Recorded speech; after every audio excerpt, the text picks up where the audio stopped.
6 cents each year for 2 years, raising it to 12, which would solve the problem for the long term.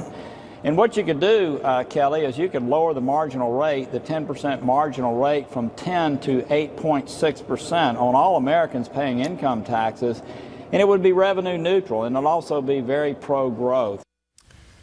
Hour 2 of America's Forum underway. Miranda Kahn, J.D. Hayworth, and you just heard Tennessee Republican Senator Bob Corker trying to make a case for an increase in the gas tax. Now, that just seems odd. Republicans raising taxes. Well, you know, Bob was saying, oh, you could lower the marginal rate. The problem is, I don't know that this president would go for it. Yeah, and everyone's really happy now because those gas prices are down, right? Yeah, that's right. That's right. The proposed hike in that gas tax would go to keep the dwindling highway trust fund solvent. But a lot of us, a whole lot of folks, including my old colleagues on Capitol Hill, not exactly in line with the idea of raising the gas tax. Let's welcome in the National Issues Chairman, or National Issues Campaign Manager of Americans for Prosperity. Led a coalition that greatly opposes the notion of a tax hike for gas. That would be one Christine Hanson, joining us from Newsmax New York. Christine, it's so good to have you on the program. Now, we heard Bob Corker saying, no, look, it's going to be revenue neutral, and it's pro-growth. Is he right about that? Well, Americans are finally feeling like they're getting a break after years of struggling in the down economy. And it's no surprise that we're hearing a lot of increasing calls from Capitol Hill to raise the gas tax. Predictably, a number of Republicans and Democrats, lawmakers on both sides of the aisle, are trying to improve their bottom line as well. And raising the gas tax is something that Congress should forcefully reject. Christine, in the AFP letter issued to lawmakers, which details why the tax shouldn't be implemented, I want to read that for you right now and get your reaction. It says a higher gas tax means higher prices not just on gas, but on goods and services throughout the economy. Your reaction to this release? Americans for Prosperity is thrilled to be joined with a wide coalition of organizations. Over 50 organizations joined us in calling on Congress to oppose raising the gas tax. And the reason why this is so important is because this is real money for real people. Raising the gas tax means that people are going to be able to keep less of their hard-earned earnings. What we've seen from lower gas prices, from lower prices at the pump, is American households are able to save a lot of money. The average American household has saved $500 since this past June as a direct result of these lower gas prices. And we're seeing benefits in the economy.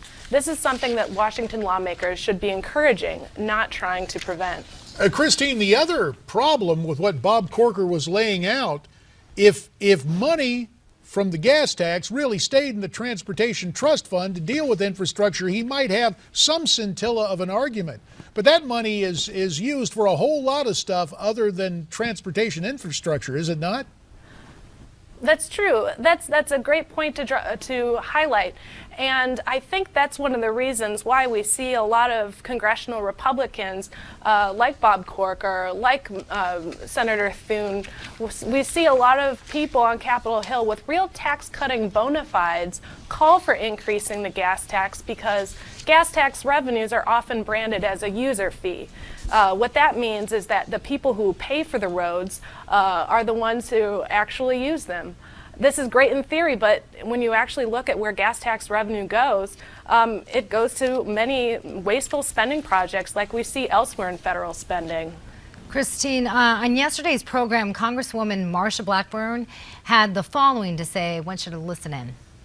The money that goes in there, it is a user tax. It is to be used for the nation's roadways, not for some pad that is there on some commuter train somewhere. And it is time to get all the enhancements off that and then see where you are. To raise the gas tax does not get to the root cause of the problem. Christine, do you agree? Should we be looking to cut spending rather than raise the gas tax, as I mentioned earlier? Doesn't sound very Republican. Well, Marsha Blackburn has it exactly right in the statement that you just played.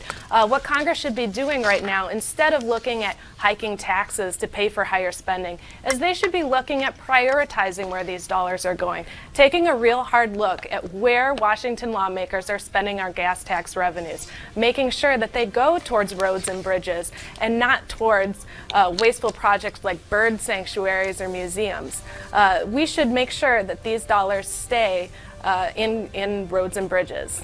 Christine Hanson of Americans for Prosperity, we thank you for your time as you join us from Newsmax Washington. We'll keep our eye on those who want to try to raise the gas tax. There is more ahead as we continue on this Friday here on America's Forum.